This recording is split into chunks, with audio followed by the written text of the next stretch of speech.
Hasta septiembre las cosas en el trabajo no eran perfectas, pero eran llevaderas. Yo era quien estaba en la recepción, sola la mayor parte del tiempo, pero no me quejaba.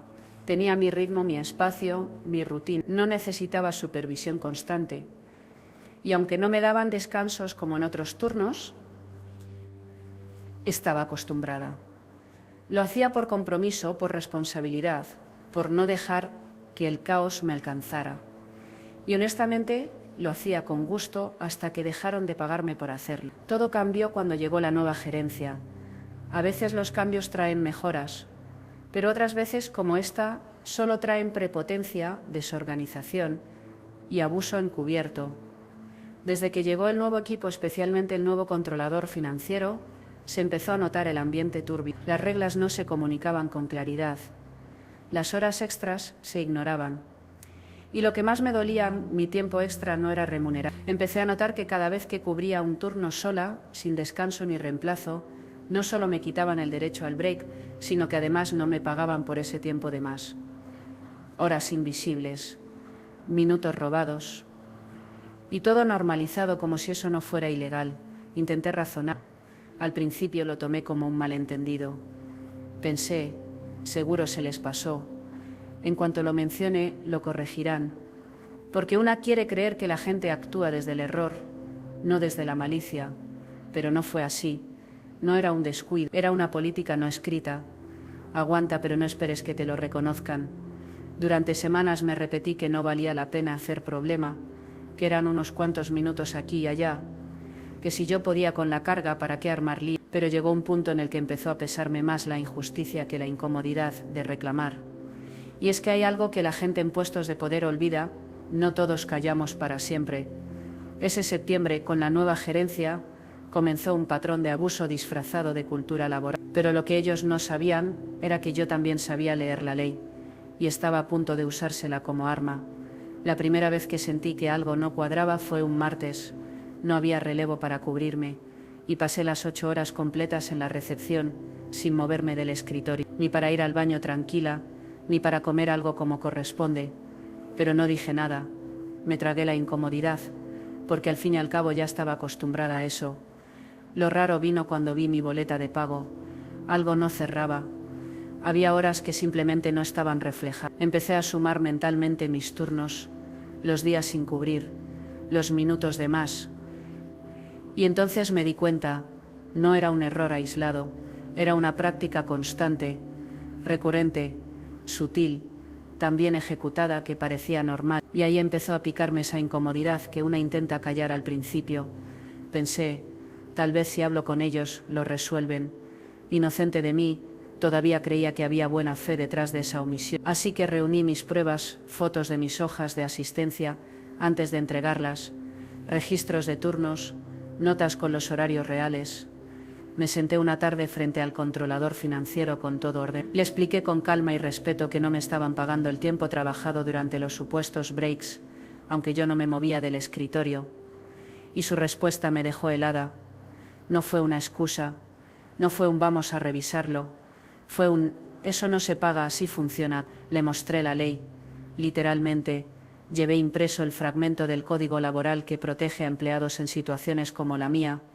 Le señalé con el dedo las líneas exactas, y él sonrió, con una soberbia tan densa que me revolvió el estómago, y me dijo con total desparpajo: la ley no aplica aquí. ¿Perdón? Salí de esa oficina con una mezcla de indignación, incredulidad y adrenalina. No solo me estaba robando mi tiempo, me estaba diciendo en la cara que no pensaba hacer nada al respecto. En ese momento supe que esto ya no era solo un problema de pagos, era una guerra de poder. Y lo que ese tipo no entendía es que cuando alguien que siempre se ha callado decide hablar, es porque ya está dispuesto a llegar hasta el final. Ese día salí de su oficina con los dientes apretados, las manos temblando y la firmeza clavada en el pecho. No podía creer lo que acababa de escuchar. No fue una confusión, no fue un malentendido, fue una afirmación arrogante, descarada y peligrosa. La ley no aplica. ¿Quién demonios se cree para decir eso? ¿En qué mundo una empresa puede decidir cuáles leyes respetar y cuáles no? Yo estaba en shock y también encendida, En ese momento entendí que no solo me estaban robando, me estaban subestimando, porque claro, como soy tranquila, como no hago escándalos, como no grito ni amenazo, pensaron que iba a bajar la cabeza, que iba a aceptar su abuso envuelto en indiferencia. Pero no, lo que ellos no sabían es que ese comentario fue la chispa, la frase que encendió la mente, porque cuando alguien te dice con la cara completamente seria que no tenés derechos aquí, lo que está haciendo es dándote permiso para pelear. Los días siguientes me senté a investigar, revisé leyes laborales, leí foros, miré casos similares, anoté todo. Descubrí que lo que estaban haciendo no solo era injusto, era completamente ilegal. Y no solo eso, sino que había precedentes, sentencias, testimonios, todo. No tenían escapatoria. Ya sabía que grabar conversaciones era legal en mi provincia, si al menos una de las partes yo daba consentimiento y si era en un espacio donde no existía expectativa de privacidad. Y su oficina no tenía puerta, no tenía letrero, no tenía confidencialidad.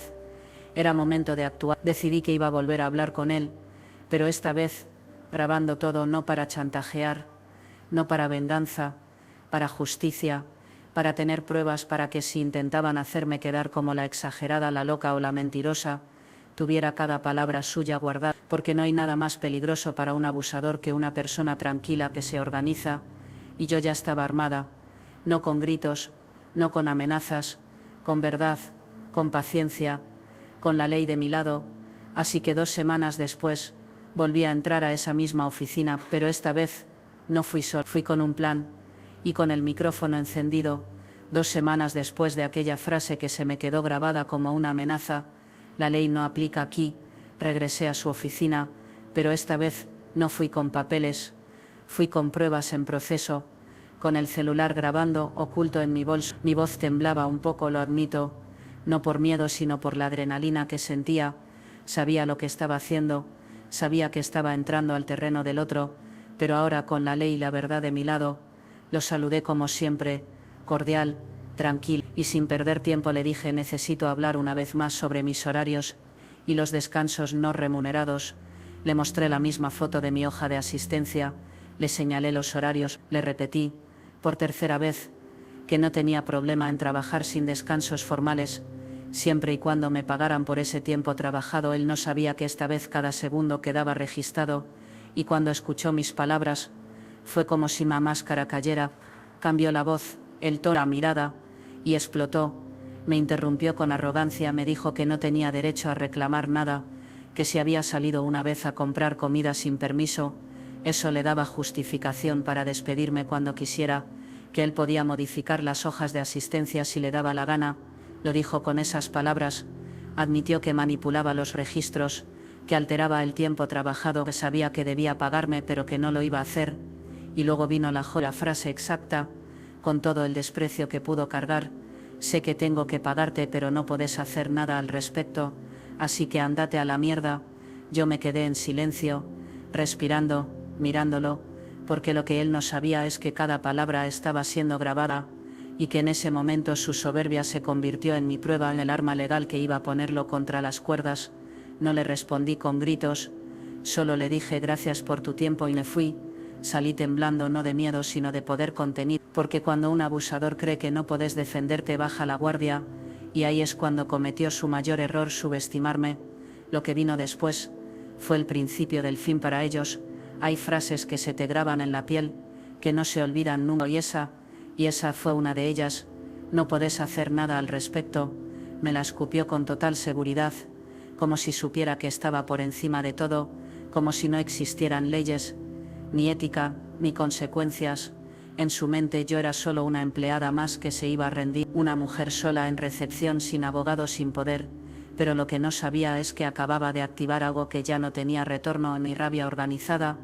Yo ya tenía pruebas, tenía su voz admitiendo que modificó mi hoja de asistencia, tenía grabado que sabía que debía pagarme, tenía capturado cómo me gritaba, cómo me amenazaba, cómo pisoteaba mis derechos con total cinismo, y eso era oro puro para la Junta Laboral. Esa misma noche subí todo a la carpeta: grabación, capturas, registros, comparativas de horas. Hice mi denuncia formal, con argumento, pruebas, sin necesidad de inventar, exagerar ni decorar.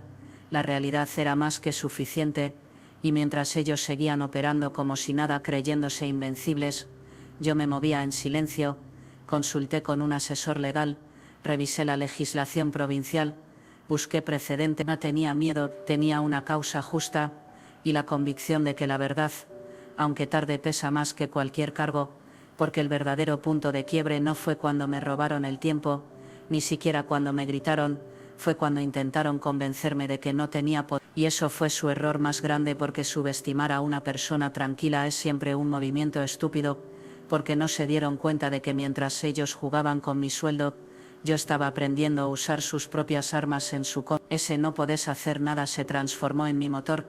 No solo iba a demostrar que sí podía, iba a arrastrarlos legalmente hasta que cada minuto no pagado les costara 3 veces. Y así, mientras ellos dormían tranquilos creyendo que me habían aplastado, yo estaba preparando la tormenta. No fue de un día para otro. La justicia, cuando se hace bien, lleva tiempo, y yo estaba dispuesta a esperar cada maldito minuto que hiciera falta. Después de esa reunión donde él me gritó, me despreció y me dijo que no podía hacer nada, me senté frente a mi computadora y lo hice todo oficial.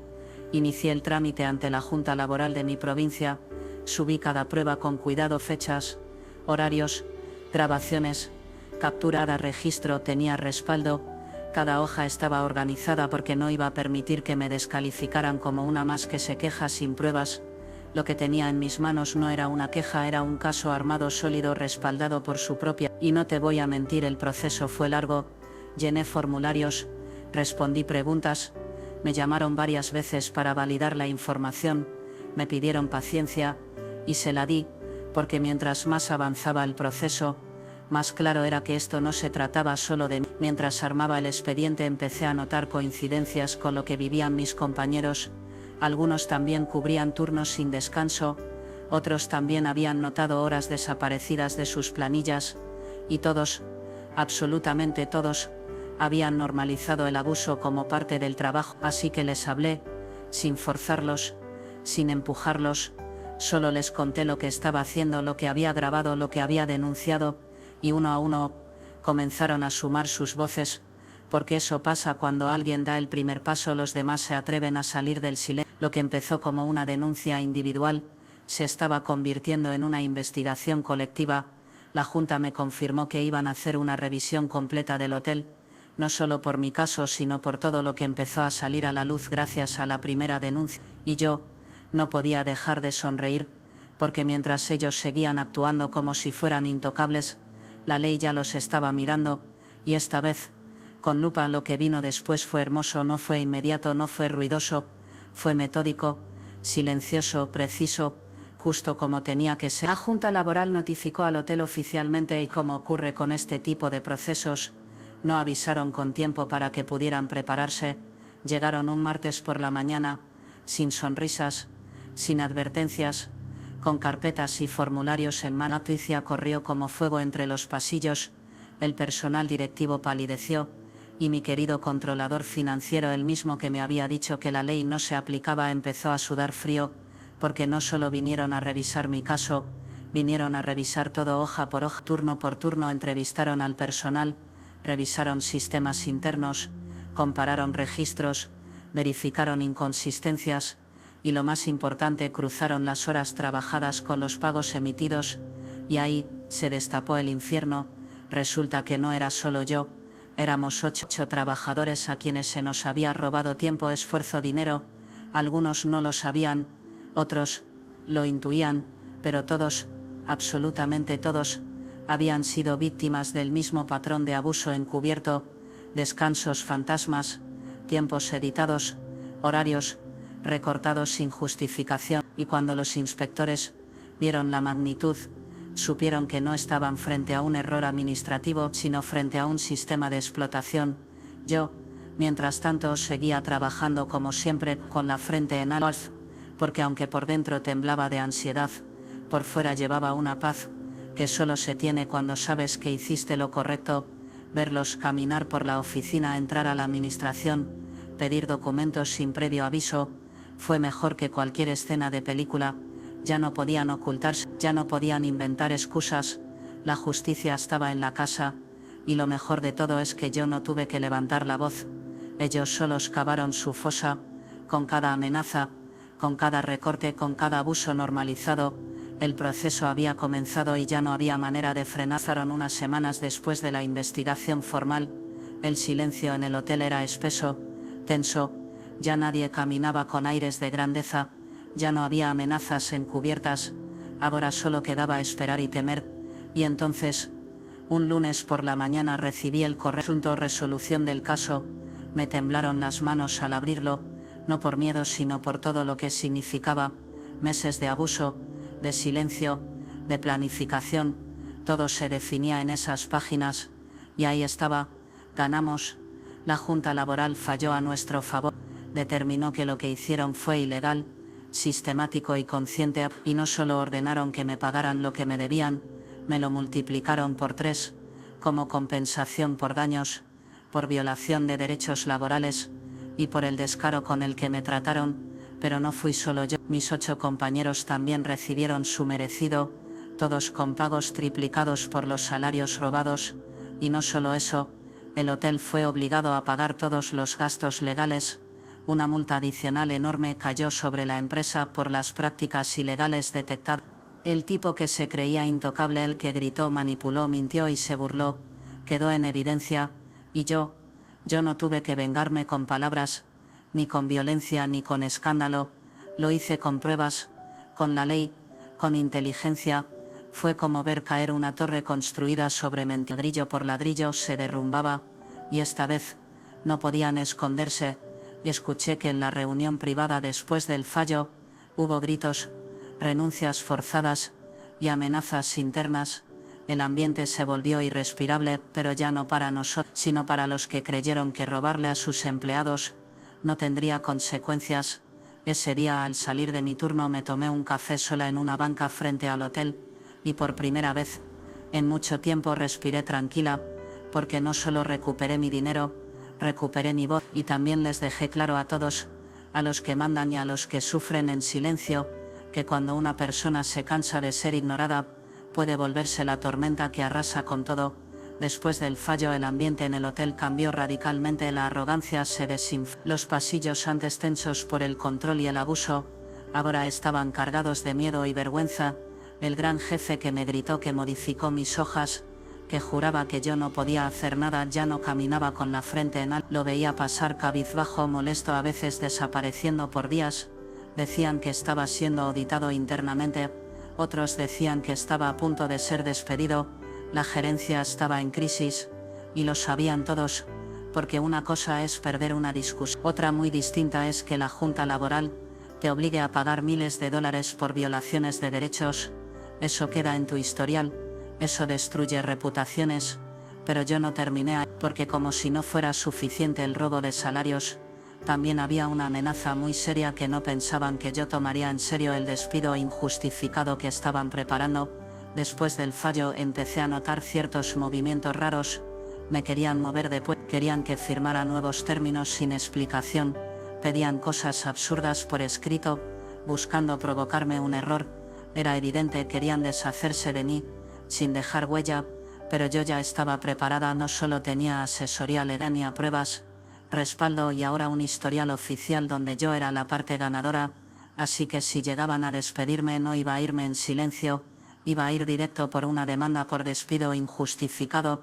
Ya no era solo una trabajadora, era alguien que sabían que no podían intimidar tan fácilmente, y mientras ellos se tambaleaban internamente, yo seguía trabajando con la frente en alto, no por orgullo, sino porque ahora sabía que no importaba lo que intentaran, yo ya no era la misma. Y esa fue la parte más poderosa de toda esta historia, ver cómo los que antes tenían el poder absoluto, ahora caminaban con miedo, miedo a lo que podía decir, miedo a lo que podía probar, miedo a todo lo que ya no podían ocultar. El verdadero problema fue creer que el silencio significa sumisión, y yo, con todo esto, recién estaba empezando. Durante meses me subestimaron, me ignoraron, me manipularon, me robaron el tiempo, y después me gritaron en la cara que no podía hacer nada al respecto. Creyeron que podían controlarlo todo, incluso mi silencio, y se equivocaron.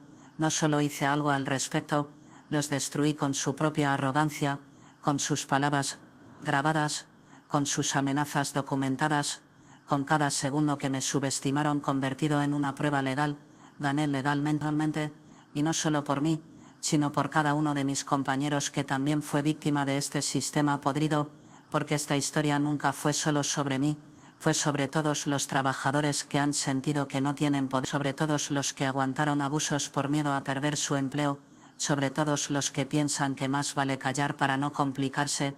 A todos ellos les digo sí se puede armar un caso, sí se puede grabar, denunciar, exigir, sí se puede enfrentarlos, por más grandes que parezcan, y sí duele, y sí cansa, pero también libera, porque no hay nada más poderoso que ver cómo el mismo sistema que intentó aplastarte tiene que pagar por cada gota de abuso.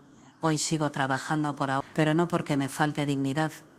Sigo porque estoy en paz, porque cada paso que doy en ese lugar les recuerda que ya no tienen control, que yo ya no tengo miedo, y que si se atreven a tocarme de nuevo, saben lo que viene. Ellos pensaron que yo no podía pelear, que era una más, una callada, una fácil de manejar, y ahora se arrepienten, porque cuando me subestimaron, me dieron todo el combustible que necesitaba para destruirlos. Legalmente, moralmente y públicamente. Y si me preguntan si lo volvería a hacer, sí. 1000 veces sí.